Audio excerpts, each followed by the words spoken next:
Josiah Magnuson.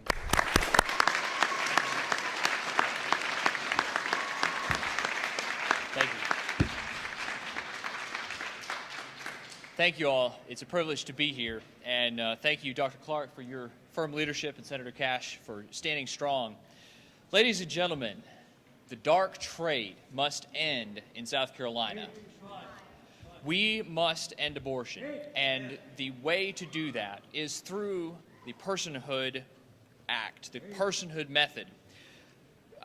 You've heard much today about why the idea of personhood is so important, the equal protection of the law.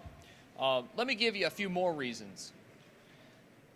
The biggest issue that I believe we need to get down to here, other than simply the fact that God created each one of us in His image, is that every single one of us is created with a unique DNA. We are all an individual from the moment of conception. That DNA has never existed in history and never will again. And so from not only a standpoint of faith, as we've heard often this afternoon, but also from a standpoint of science, we must protect each individual human life. We must define every human being as a person from conception, and we must ensure that they are equally protected under the law. This is a matter of principle. We must uphold the principle. And I know that there's many other pro-life bills and even varying views on how to address this topic, but we must hold forth the idea that every person matters, that every individual is just that. An individual has human rights and is created in the image of God, unlike any other individual. We must uphold the principle of equal justice for all. That's the essence of the Personhood Act. Now, South Carolina has something which I don't know whether we've mentioned today yet or not, but it's called the Victims' Bill of Rights, and it's cited in our H3289. The Victims' Bill of Rights states that the law has to be applied equally regardless of race, age, economic status, religion, and so forth. We may not discriminate on those bases. We may not discriminate on the basis of age.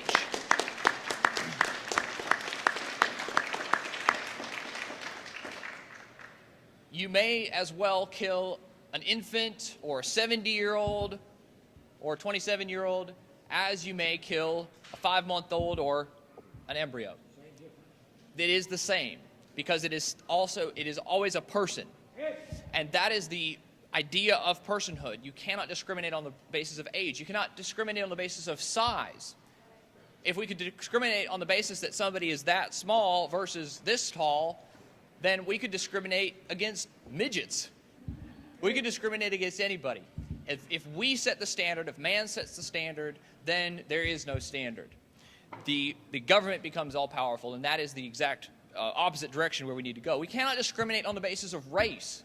Did you know that disproportionately African Americans are killed by abortion as a matter of the population? We would expect for the amount of African Americans killed in abortion to roughly parallel proportionally the amount of the African American population, but that is not the case. So there's an argument that this is actually still racial discrimination that's held over from Margaret Sanger and the attack that she made on those people.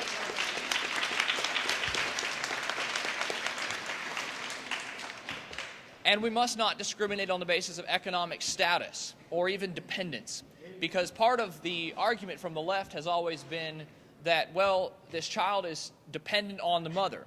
So therefore because they receive their sustenance from the mother, then they're still kind of part of the mother's body. That's what we hear all the time. Well, then, is an infant, if they're still dependent on the mother, can you kill them with impunity? The governor of Virginia says yes. He's being logically consistent. The question is, are we? So we must not discriminate on the basis of dependence. We must not discriminate on the basis of age, economic status, size. We must change our way of thinking to view all people as created in the image of God, as having unique DNA, as being individuals protected by the U.S. Constitution, the 14th Amendment, the Declaration of Independence, and our South Carolina Constitution. And Lord willing, and with your help, also under South Carolina code. Thank you so much, and keep up the good work.